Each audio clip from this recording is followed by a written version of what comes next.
Welcome to the Beyond You podcast, where we have real conversations about healing, trusting yourself again, and building the kind of relationships that actually feel good. I'm Samantha, and if you've ever felt like you're just going through the motions, like you're doing all the right things but still feeling disconnected, you're in the right place. Because here we go beyond the surface, beyond the hurt, beyond the patterns that keep you stuck. So take a deep breath, get comfortable, and let's get into it. Welcome back. I'm so grateful you're here because I know that you could be anywhere else and you're here with me, and I love that. And I just appreciate every single one of you that have reached out and let me know that you enjoyed the podcast and the episodes, and I want to hear more from you. So if you want to hear certain topics or things, make sure to let me know within the comments.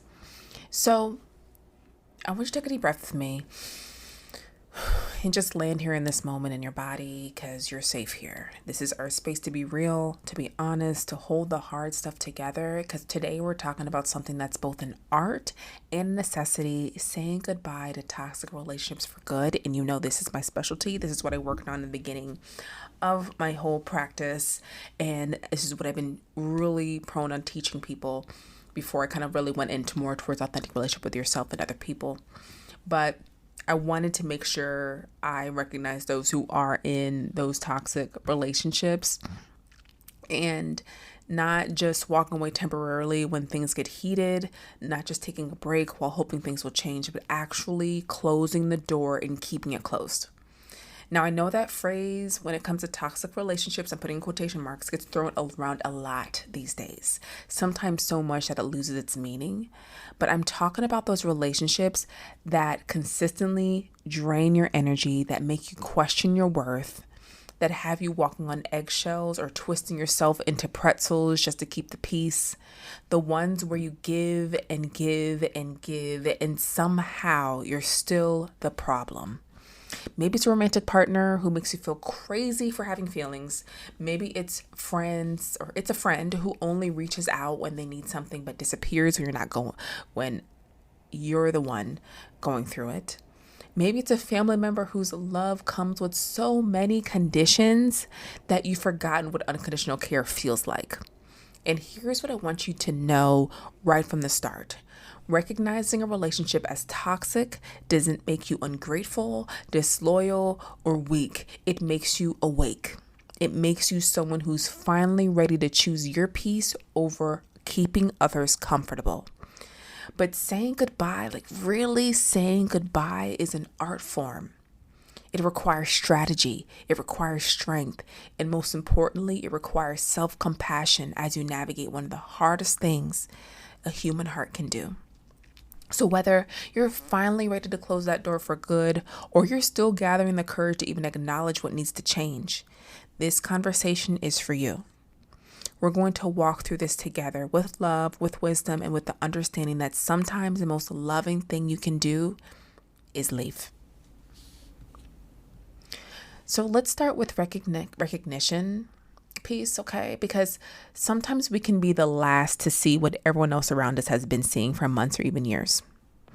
Toxic relationships often develop gradually, like slowly turning up the heat at a frog in water, which I love this example, because understand that when the water goes into warm water and it turns hot, the frog does not notice it's boiling, so it stays in it. But when it's boiling water and the frog goes in, it knows immediately to get out, right? So a lot of this time, people get so mad that they end up in this place. It happens so gradually at times. So it's nothing to do with how you're doing things or being your fault in any way. So by the time you realize what's happening, you are already deeply affected, is what I just want you to really think about and know. Because here are some signs it's time to say goodbye for good. I just want to give you the signs first so you just know what to look out for. First, you find yourself constantly making excuses for their behavior to others and to yourself. They've been stressed lately. Oh, they didn't mean it that way. They had a difficult childhood. Well, context and compassion matters. I'm going to give you that. If you spend more time explaining away someone's treatment of you than enjoying their presence, that's telling you something important. And I remember being that person. Okay. I had a whole script prepared for why my ex's behavior was understandable, justifiable, even my fault sometimes. I was their personal PR manager. If you think about it, we really do act like this, working overtime to maintain the image that everything was fine. But, girl, when you're that exhausted from defending someone's actions, you might want to ask yourself why those actions need so much defending in the first place. Second, your other relationships start suffering because this one person takes so much of your energy. You're either venting about them constantly to friends and family, or you're so drained from dealing with their dysfunction that you have nothing left to offer the people who actually pour into you. Third, you've started to lose yourself in that relationship. Your opinions change to match theirs. Your boundaries disappear when they push against them. Your dreams get smaller because they don't support your growth. You catch yourself thinking, I don't even recognize who I am anymore. And this hits different for those of us who were raised to prioritize relationships above ourselves, especially just my Black and brown women who grew up being told that keeping family together and making relationships work was our responsibility. We were taught that our adaptability was a virtue, that our ability to handle difficult people was a strength, and those can be quite beautiful qualities. I just want to give you that. Until they become the very things that keep us stuck in situations that harm our spirits. Fourth, the relationship operates on a cycle where things get bad. You threaten to leave, or you actually do leave. They promise to change. Things get better temporarily, then gradually slide back to dysfunction. This cycle can repeat for years, with each quote unquote good period giving you just enough hope to stay through the next bad period. And finally, and this is crucial, you realize you're staying not because you're happy, but because you're scared. Scared of starting over, scared of being alone, scared of admitting you were wrong about someone, scared of dealing with the guilt and grief that comes with leaving. But, my beautiful soul, let me tell you something. Fear is not a foundation for a healthy relationship. Love shouldn't require you to abandon your truth, your peace, or your well-being. The right relationships will challenge you to grow, yes, but they will not require you to shrink to fit. Now, I want to acknowledge that leaving isn't always simple or immediately possible. So I see the people that don't have that disadvantage at this moment. There might be financial considerations, children involved, safety concerns, or cultural or family pressures that complicate the situation. And if you're in an abusive situation, please reach out to professionals who can help you create a safe exit plan. But even when the logistics are complicated, you can start the internal work of saying goodbye, emotionally detaching, which I talked about in the last episode, planning for your future, building those support systems you'll need. Sometimes the goodbye happens in your heart long before it happens in your physical reality, and that's okay too. The point is to start somewhere, to stop making their comfort more important than your well-being, to stop hoping they'll change and start planning for the life you deserve with or without them.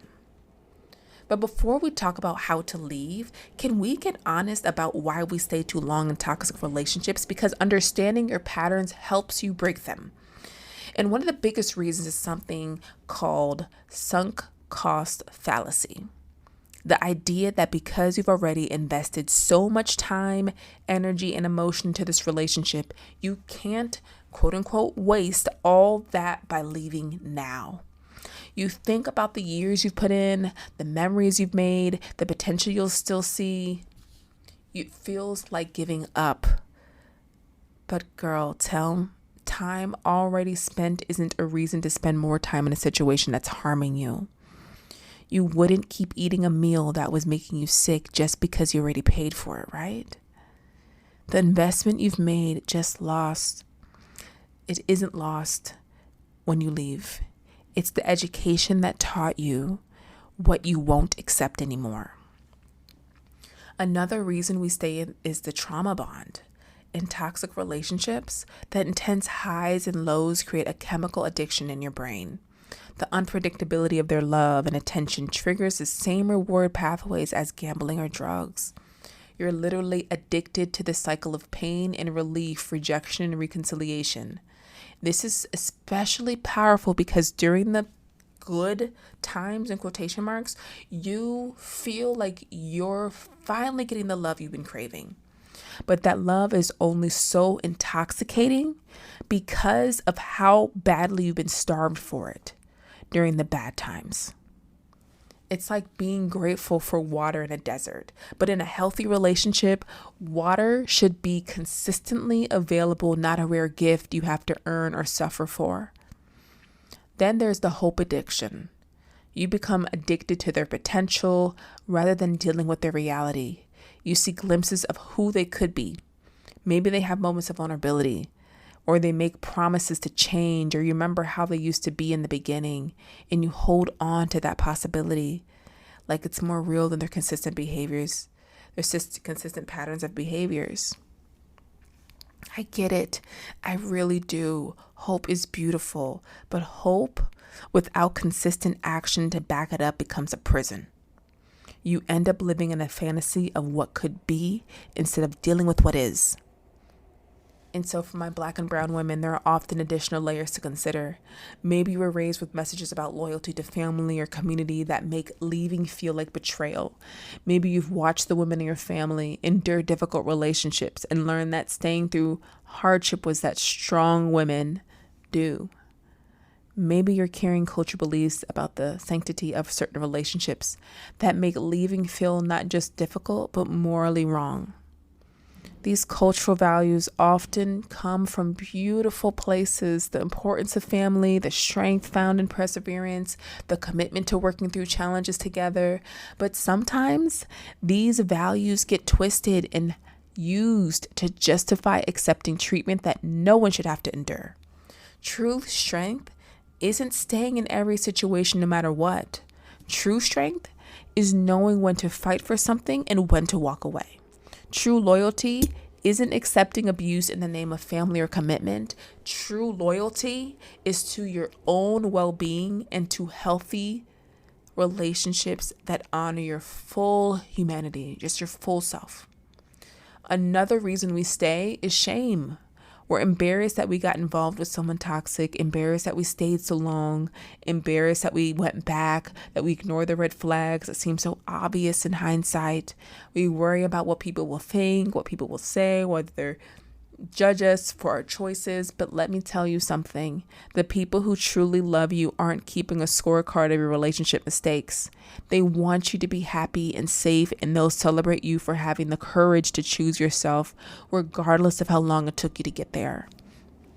And finally, many of us stay because we don't believe we deserve better. Somewhere along the way, we internalize the message that this is the best we're going to get, that our standards are too high, that we should be grateful for any attention or affection, even if it comes with a side of disrespect. But let me tell you what you deserve. You deserve consistency. You deserve kindness. You deserve to be chosen every day, not just when it's convenient. You deserve love that doesn't require you to dim your light or silence your voice. You deserve relationships that add to your peace, not consistently or constantly disrupt it. Recognizing these patterns isn't about beating yourself up for staying too long. It's about understanding the very human reasons why leaving can be so difficult, so you can have compassion for yourself as you work toward freedom.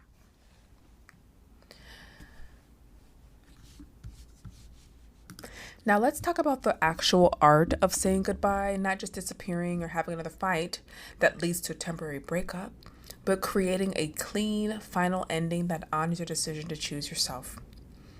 First, get clear on your why before you have the conversation. Write it down if you need to. This relationship is ending because it consistently harms your well-being, not because you're having a bad day or because you want to punish them. When you're crystal clear on your reasons, you're less likely to get pulled back into the old patterns during the goodbye conversation. I learned this the hard way, and I tried to leave a toxic situation multiple times before, but I went into those conversations hoping they would understand, validate my feelings, and maybe even fight for the relationship in a healthy way. that did not happen. Instead, I got manipulation, guilt trips, and promises that were broken within weeks.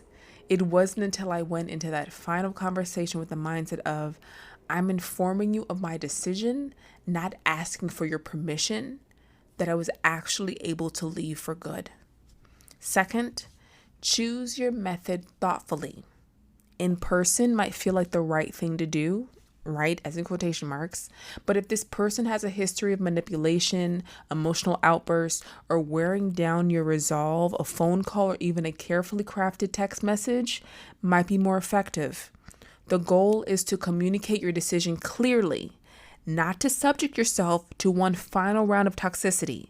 And I know this is an unpopular opinion because people talk about when it comes to, letting someone know that you're leaving, that it should be through phone call. It does not have to be if it does not feel safe for you. If you know their patterns, you do not have to do that. For situations involving abuse or threats, please prioritize your safety over social necessities. Sometimes the healthiest goodbye is no goodbye at all, just a quiet exit with proper safety measures in place. Third, keep it simple and resist the urge to justify, argue, defend, or explain. We call this jade. Toxic people are skilled at turning your explanations into opportunities to argue, your reasons into things they can fix, your feelings into evidence that you're overreacting. A simple statement like, I've decided this relationship isn't healthy for me and I'm ending it, says everything that needs to be said. You don't owe them a dissertation on their flaws or a detailed breakdown of every way they've hurt you. You are not their therapist, their teacher, or their mother. You're someone who's choosing to prioritize your own well-being. Fourth, prepare for the extinction burst. When toxic people realize they're actually losing control, they often escalate their behavior dramatically before giving up.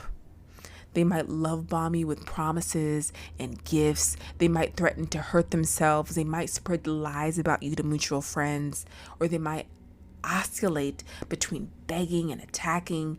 This escalation doesn't mean you should stay. It means your decision to leave was correct. Healthy people don't respond to boundaries with manipulation and threats. Document any concerning behavior, lean on your support system, and remember that the reaction is not your responsibility. Fifth, prepare yourself emotionally for the grief that comes with endings. Even when the ending is necessary and healthy, you might feel sad, guilty, scared, or even temporarily doubtful about your decision. These feelings don't mean you're making a mistake. They only mean you're human with a heart that connected to someone who ultimately couldn't honor that connection appropriately. So let yourself feel these emotions without using them as evidence that you should go back. Grief is the price we pay for having loved. And you can grieve what was good while still knowing that leaving was right.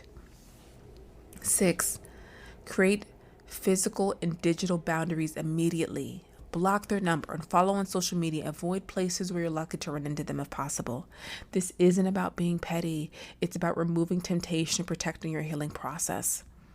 Every text notification, every social media post, every accidental encounter resets your healing clock. You need space to remember who you are without their influence, to rebuild your confidence, to reconnect with your own voice and truth. And finally, you need to build your support system before you need it. Tell trusted friends and family about your decisions so they can help you stay accountable when your resolve wavers. Having people who can remind you why you left when you're feeling lonely or nostalgic is invaluable. Remember, saying goodbye to toxic relationships is an act of self-love, even when it doesn't feel like love in the moment. It's you choosing to create space for the kind of connections that will only nourish your spirit. It's you deciding that your peace is not negotiable, that your well-being is not up for debate. You're not abandoning someone, you're saving yourself. And that salvation is not selfish, it's sacred. Now we're going to go into talk about the part nobody warns you about. Those moments when you want to go back. When your resolve weakens, when you start romanticizing what you left behind, because staying gone can sometimes be harder than leaving in the first place. First, understand that the urge to reconnect is normal and temporary. Your brain is literally rewiring itself from the addiction patterns that toxic relationships created. Just like someone detoxing from substances might crave what was harming them. You might find yourself missing someone who was bad for your peace. This doesn't mean you made a mistake. It means you're healing. I remember about 3 months after I left a particular toxic situation, I find myself scrolling through old photos, remembering only the good times, conveniently forgetting why I left in the first place. This happens. This is normal. I even started drafting a text message about how maybe we could try again. But thank God for my good friends who reminded me of my own words from just weeks earlier about how I relived I felt to be free. Just how I just relieved I felt during that whole entire situation. That's why I always tell people, write yourself a letter when you're clear about why you left. Detail the patterns, the pain, the ways the relationship dimmed your light. Seal it up and open it when you're tempted to go back. Let your wise self remind your nostalgic self why you made this choice. Second, recognize that toxic people often resurface right when you're starting to heal. I find this happens over and over, constantly. As soon as you start to heal, they pop up. They have an uncanny ability to sense when you're moving on and will often reach out with apologies, promises, or just a casual thinking of you messages designed to test your boundaries. Don't mistake their timing for fate or their contact for proof that they've changed. People who have genuinely transformed don't typically reach out to people they've hurt without first doing extensive internal work. Most of the time, they're responding to their own discomfort with losing control, not to genuine remorse or growth.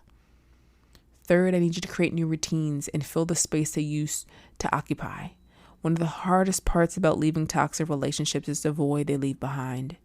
Even negative attention can become familiar and the silence can feel uncomfortable. But this is your opportunity to rediscover who you are without their influence. What did you love before you met them? What dreams did you set aside? What friendships did you neglect? What parts of yourself did you suppress to keep peace? I love what my therapist told me once back then. Instead of asking, how do I get over them? Ask, how do I get back to me? That shift in focus changed everything. You're not trying to forget someone, you're trying to remember yourself.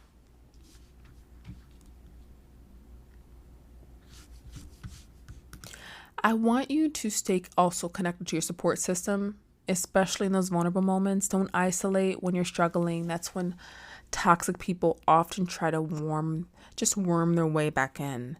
Reach out to friends, family, a therapist, anyone who can remind you of your worth and when you've temporarily forgotten it. And I want to address something specific for my Black and brown women who might be navigating family or cultural pressure to reconcile. Sometimes the pressure to go back doesn't just come from within. It comes from people who mean well but don't understand the full picture of what you endured. You know, they make comments such as, their family or marriage is supposed to be hard. They said they're sorry. You should forgive. What about the children? These voices can be louder than your own inner wisdom sometimes, but remember, forgiveness doesn't require reconnection. You can forgive someone and still choose not to have them in your life. You can honor family values while also honoring your need for safety and peace. Your healing is not selfish. Your boundaries are not punishment. Your decision to stay gone is not evidence of a hard heart. It's evidence of a heart that's finally learned to protect itself. Finally, trust the process and trust yourself. Some days will be harder than others. Some triggers will catch you off guard. Some well-meaning people will question your decision, but deep down, you know why you left. You know what you experienced. You know what you deserve. When doubt creeps in, come back to your body. How do you feel when you imagine going back versus moving forward? Your body keeps the score. It remembers the stress, the walking on eggshells, the constant vigilance that relationship required. Trust that wisdom. You didn't leave because you were weak. You left because you were finally strong enough to choose yourself. That strength doesn't disappear just because healing is hard. It grows every day you choose to stay gone. Every day you choose your peace over their chaos. Every day you choose your future over your past.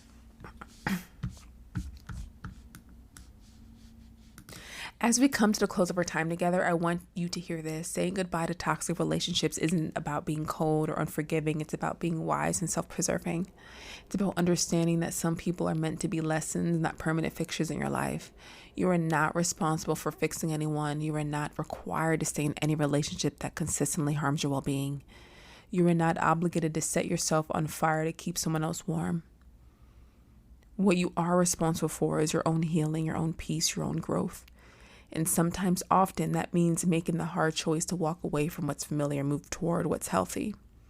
If today's conversation resonated with you, I'd love to invite you to sign up for a weekly newsletter where we share intimate reflections, practical tools, and gentle reminders that go straight to your inbox, like having a heart-to-heart conversation that supports you exactly where you are.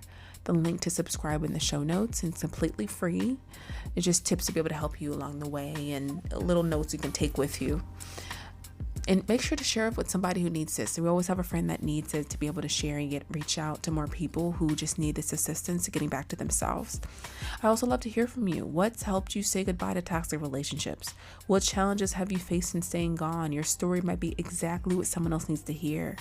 Share your insights in the comments or connect with me on Instagram at imsamantha.a or at Moving Beyond You on TikTok. Remember, the art of saying goodbye to toxic relationships is ultimately the art of saying yes to yourself. It's choosing your peace over their chaos, your future over your past, and your well-being over their comfort. You deserve relationships that celebrate your growth, not stunted. You deserve love that feels like freedom, not captivity. You deserve connections that add to your peace, not constantly disrupt it. And when you choose to walk away from what's toxic, you're not just ending something, you're beginning something beautiful. You're beginning the journey back to yourself, the journey toward the love you actually deserve. So until next time, remember, your peace is sacred, your boundaries are holy, and your courage to choose yourself, even when it's hard, even when others don't understand, is one of the most beautiful acts of self-love you can practice. Thank you for being here. Thank you for your courage. Thank you for every step you take toward the life that's waiting for you on the other side of goodbye. Until next time, see you next week.